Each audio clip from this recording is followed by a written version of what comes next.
8 de la mañana con 33 minutos, 8 con 33 minutos, en Punto Noticias de Radio Pichincha. Continuamos con más información y entrevistas. A esta hora nos acompaña vía telemática María Alejandra Arboleda. Ella es docente y consultora de comunicación política. ¿Cómo está, María Alejandra? Buenos días, gracias por acompañarnos, estamos con usted.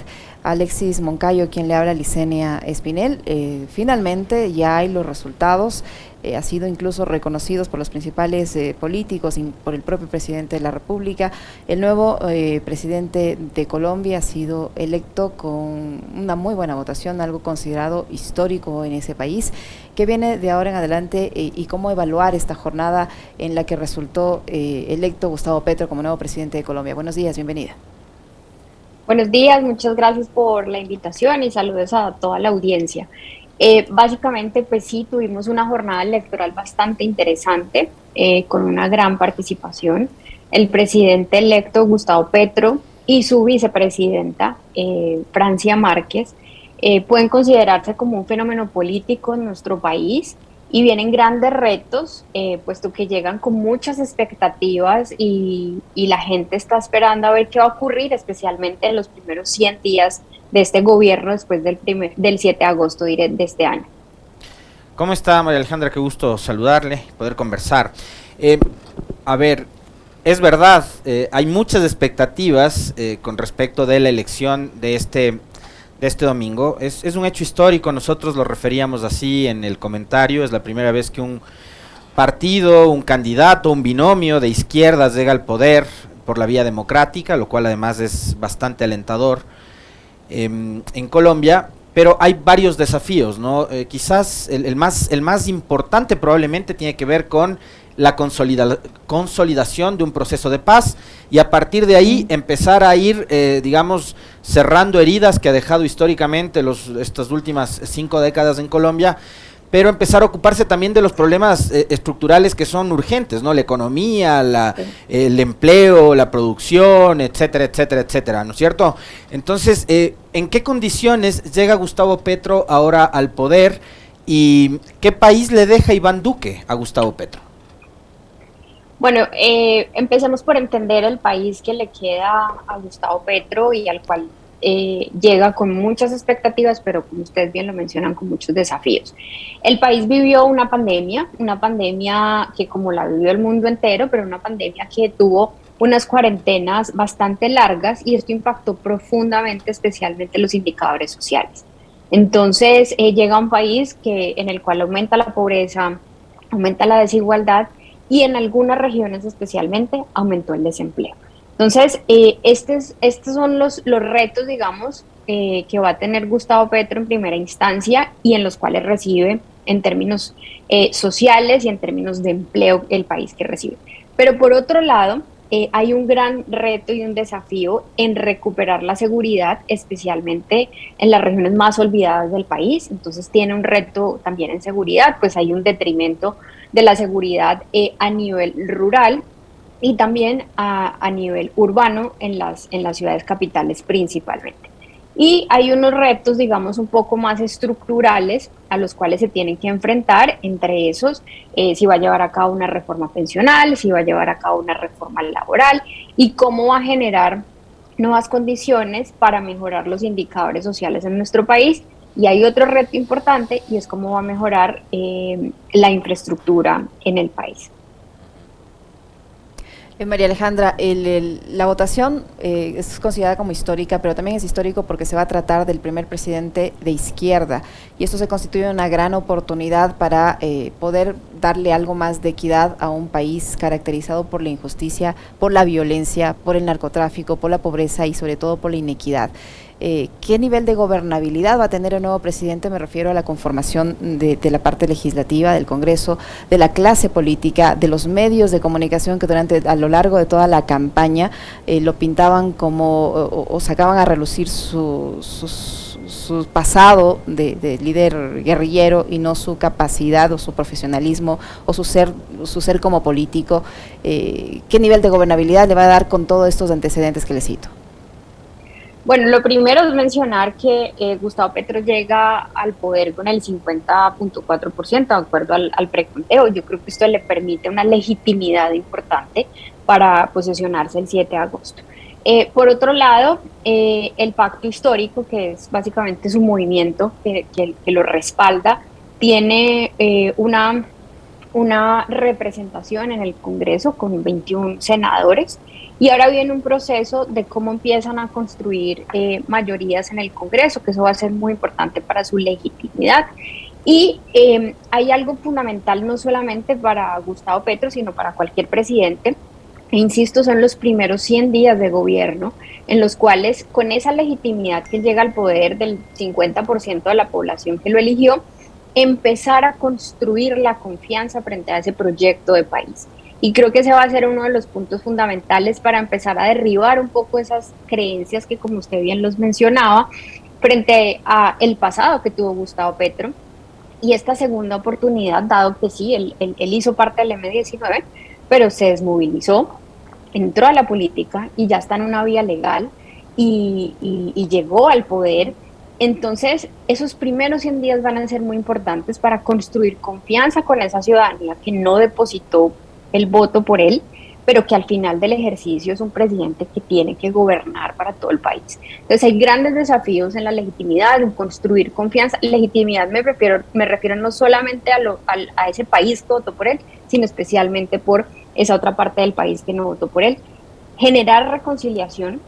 Tuvimos una campaña con altos ataques, con unos discursos muy fuertes frente a la oposición o frente al que pensaba distinto. Entonces la reconciliación va a ser muy importante, especialmente en un país que ha sufrido tanta violencia como Colombia. ¿Quién será el líder de la oposición? Le pregunto esto porque en Colombia se da una particularidad, ¿no? El binomio perdedor de la segunda vuelta tiene la facultad de ejercer como senadores en los siguientes 4 años. ¿Va a ser Hernández el líder de la oposición de Gustavo Petro o seguirá, digamos, concentrándose todo esto en lo que representa el uribismo y el expresidente Uribe? Efectivamente, nuestra reforma política quedó establecido: quien pierde la segunda vuelta tiene la posibilidad de tener una curul en el Congreso. Hernández ayer dijo que va a asumir la curul en el Congreso y que va a acompañar a Gustavo Petro. Entonces, Hernández no va a ser la cabeza de esa oposición. Hay que esperar a ver cuál va a ser el comportamiento de los partidos políticos que no estuvieron apoyando la candidatura de Gustavo Petro. Sin embargo, yo creería que va a estar en cabeza del Partido Centro Democrático esa oposición a Gustavo Petro. Y Álvaro Uribe en este momento, María Alejandra, ¿usted considera que se encuentra debilitado políticamente o él sigue teniendo ese músculo político tan importante que ha acumulado en los últimos años? Creo que los resultados que estamos viendo en el país desde las elecciones locales del 2019 y particularmente en Congreso de este año están demostrando que el uribismo, particularmente Uribe, ya no tiene el poder que tenía antes.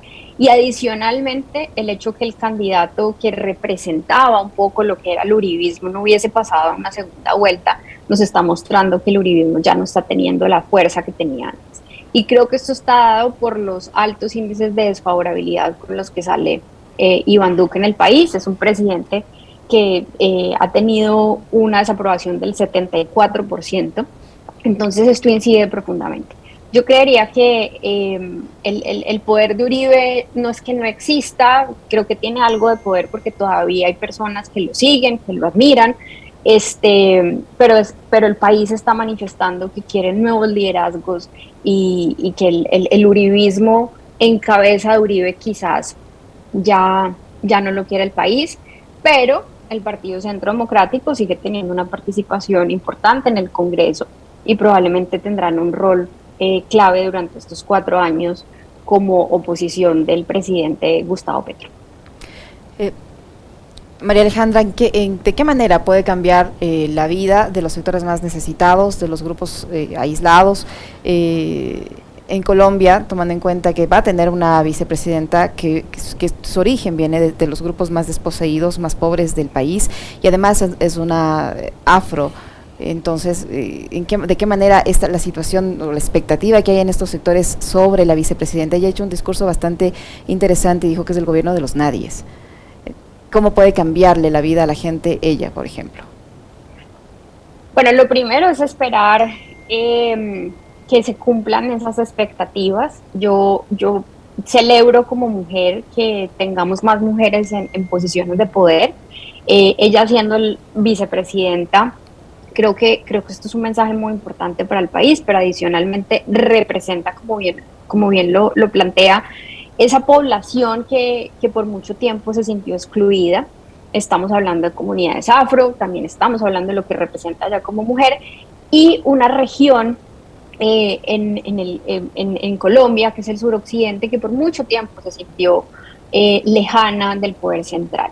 ¿Qué esperamos? Que se adelanten políticas sociales para mejorar especialmente la desigualdad que hay en el país, que disminuya la corrupción en el país para que efectivamente esas inversiones lleguen a las personas que deben llegar y se logre mejorar la vida de los ciudadanos, políticas de inclusión. Y otro punto que creo que va a ser muy importante es cómo se va a conformar ese nuevo gobierno. Adicionalmente, ella llega con un proyecto muy interesante que es la creación del Ministerio de la Igualdad. Entonces, vamos a ver cómo empieza a trabajar por esas dos poblaciones claves que ella representa, por un lado las mujeres y por otro lado la comunidad afro. Entonces, esperamos que se adelanten proyectos, que se adelanten políticas que permitan que mejore la vida, especialmente de estas dos poblaciones. Seguramente, después del pueblo colombiano que estaba muy pendiente de lo que sucedía ayer, en Washington también deben haber estado muy pendientes de lo que pasaba en Colombia, María Alejandra. La relación de el gobierno de Gustavo Petro con la administración Biden en los Estados Unidos, ¿cómo se prevé que pueda ser, tomando en cuenta lo importante que resulta para el gobierno de Estados Unidos estratégicamente en la región Colombia? Si nos basamos en la comunicación del día de ayer, creo que va a ser una relación cordial, creo que se va a mantener y como bien se plantea o como muy bien lo hemos visto, pues Colombia es estratégico, es un actor estratégico en la región para Estados Unidos. Es muy probable que Gustavo Petro sí empiece a darle un giro un poco a las relaciones internacionales y a las relaciones exteriores de Colombia. Particularmente él en campaña mencionó que se va a restablecer las relaciones con Venezuela, entonces creo que eso va a dar un giro. Sin embargo, no creo que se afecte mucho, por lo menos en un futuro próximo. Creo que se van a mantener las relaciones con Estados Unidos como las venimos teniendo, por varias razones, y una de ellas, creo que es la principal, es la situación que está viviendo en este momento el mundo. Entonces creo que Estados Unidos va a requerir mantener esas relaciones cordiales, y creo que Gustavo Petro también. Adicionalmente, tenemos un tratado de libre comercio con Estados Unidos, que lo más probable es que también se mantenga.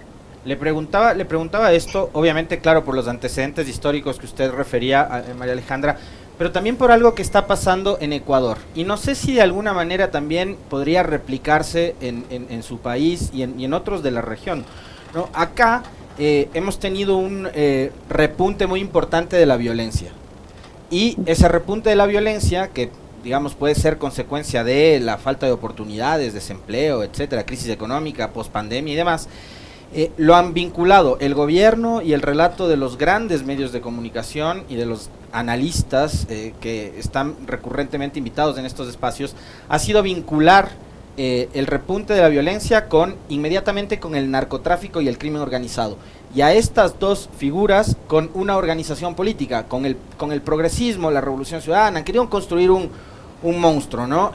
¿Usted teme que en Colombia pueda ocurrir algo parecido, o ya se está trabajando también en ese relato como para poder lograr un desgaste del pacto histórico de Gustavo Petro, de vincular al nuevo gobierno de Colombia con el crimen organizado y el narcotráfico? Creo que esa narrativa en este momento no la tenemos en el país. Sin embargo, sí se ha demostrado, digamos, los datos lo muestran, y los expertos en el tema de seguridad lo han demostrado. Sí hay unas zonas determinadas del país que la violencia está relacionada y es causa del narcotráfico, especialmente de esa lucha que hay entre diferentes bandas criminales que buscan tener control sobre esas zonas. Entonces, en Colombia digamos que sí está comprobado que hay unas regiones, especialmente en el suroccidente del país, donde la violencia sí está relacionada con el narcotráfico. Y por eso, pues, en ese sentido va a ser también importante saber cuál va a ser la política de seguridad que va a tener este nuevo gobierno en la lucha contra el narcotráfico, porque sí tiene que ver con algunas olas de violencia que hay en nuestro país por esa lucha por el control. Ahora, que la narrativa de la oposición esté en este momento construida en función de la relación del narcotráfico con un movimiento político particular, creo que en este momento no. Nosotros estamos saliendo de una campaña que, insisto, tuvo muchos señalamientos, una campaña muy fuerte. La ciudadanía estaba cansada del debate político y del tono del debate político, y lo que se escucha por lo menos en redes sociales es que se está pidiendo una reconciliación, se está pidiendo cómo podemos, de ese país que viene un poco dividido desde el plebiscito del sí y el no en el 2016, cómo logramos reconciliarnos. Y ahí es donde esperamos, por un lado, la altura de cada uno de los líderes de nuestro país y la capacidad que tengan para reconciliarse. Entonces, yo esperaría que no se construyan ese tipo de narrativas. Sin embargo, sí creo que es muy importante que en la política de seguridad del nuevo presidente se tenga claro cómo se va a luchar contra el narcotráfico, porque sí está relacionado con una ola de violencia. María Alejandra, hace un momento Alexis le preguntaba que qué país va a recibir Gustavo Petro. ¿Cómo está Colombia? ¿Cuál es el país que va a tener que gobernar el señor Petro? ¿Cómo está en materia económica, en materia social, en materia educativa, en seguridad? ¿Qué país es el que va a tener que gobernar el señor Petro? ¿En qué condiciones? Bueno, lo primero es que el país que recibe, insisto, tiene un desafío muy grande en la división y en la polarización. Cuando un nuevo presidente llega al país, uno de los principales retos que tiene es construir consensos alrededor de su proyecto político, y esto le va a permitir gobernabilidad. Entonces creo que ese es un primer desafío. ¿Cómo va a conciliar y va a generar esos consensos con el mundo político, pero también con la opinión pública? En términos económicos, el país tuvo un retroceso durante la pandemia, como lo vivimos en diferentes países. Sin embargo, hay avances en la economía y la economía se está dinamizando cada vez más, en la medida de las circunstancias en lo que hay en el mundo. Sí hay una profunda desigualdad en el país. Hay un tema muy importante para trabajar en el país, y es cómo algunos indicadores sociales, especialmente la pobreza, se han profundizado, y ese creo que es un punto que tienen que trabajar.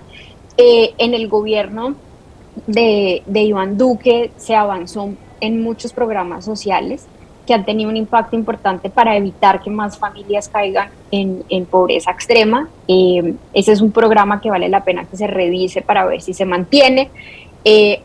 La seguridad es uno de los grandes desafíos. Hay un aumento especialmente de hurtos en las ciudades. Ese es un punto clave.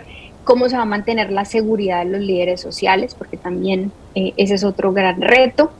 Y adicionalmente el país que recibe a Gustavo Petro, pues también tiene un gran desafío en términos fiscales. Entonces, ¿cuál va a ser esa nueva reforma tributaria que va a presentar Gustavo Petro? Hay un enorme desafío en ese punto, y también hay un enorme desafío en cómo, en términos fiscales, qué va a ocurrir con las pensiones en nuestro país. Le quiero trasladar una inquietud de uno de nuestros oyentes, María Alejandra, porque yo le preguntaba hace un momento sobre quién haría oposición, cómo se llevaría adelante esa oposición. Nos ha dicho que Rodolfo Hernández no sería ese personaje, pero acá, fíjese lo que me dicen: la oposición le va a dejar gobernar los poderes económicos, la prensa en Colombia como acá juega un rol y un papel bastante político, ¿no? Ha habido medios de comunicación y periodistas que se han convertido prácticamente en activistas. ¿Qué va a pasar con la relación de Gustavo Petro y los medios de comunicación? Hay un antecedente adicional. Yo le quiero también, digamos, un poco contextualizar esto, diciendo si le van a dejar gobernar a Petro, porque a Petro hay que recordar que lo destituyeron de la alcaldía de Bogotá. Hay ese antecedente también. Sí, varias cosas. Gustavo Petro fue oposición de Iván Duque durante 4 años. Y creo que ese rol de la oposición le permitió llegar al poder, entre otras razones. Y yo creo que ese es el rol que tiene la oposición. Yo creo que la oposición tiene un rol muy importante y eso hace parte de la democracia. Ahora, como bien lo plantea la oyente, hay unos límites en cuanto a qué tanta oposición hago y qué posibilidades le doy a ese nuevo gobernante para que tenga un margen de maniobra y tenga un tiempo para poder empezar a darle solución a los problemas. Yo creería que la oposición por parte del Centro Democrático va a estar, y yo creo que ellos van a defender sus principios y van a defender las ideas que ellos consideren que son importantes, y adicionalmente creo que se van a oponer a los proyectos que vayan en contra de esas creencias y esos principios que ellos han liderado durante mucho tiempo. Y ese es el rol de la oposición. Vámonos desde el punto de vista de los periodistas. Yo creo que el rol de los periodistas también es hacer preguntas incómodas y hacer control. ¿Qué vimos nosotros en esta campaña? Vimos periodistas igual, en rol de activistas, en diferentes campañas. Y yo sí creo que este es un momento en el cual quienes trabajamos en comunicación política, pero también quienes trabajan en política, es un momento en el cual vale la pena que nos preguntemos cuál es el rol que tenemos cada uno de nosotros. Y yo sí creo que el periodismo es importante que siga haciendo preguntas incómodas y que siga teniendo ese rol que debe tener el periodista de entrevistar, investigar.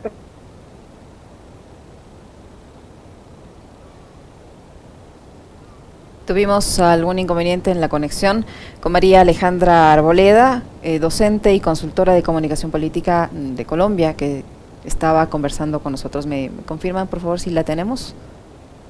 Se congeló la imagen, es una lástima, pero tenemos también ya listos a nuestros compañeros en exteriores que están haciendo un recorrido por la ciudad. Hay información importante que se puede dar a conocer a esta hora. ¿Me confirman si retomamos el contacto con nuestra invitada desde Colombia? No la tenemos. En todo caso, vamos a tratar de reconectarnos, ¿sí? Ya está. Vamos. Hola, ¿ahí me escuchan? Ahí estábamos, sí.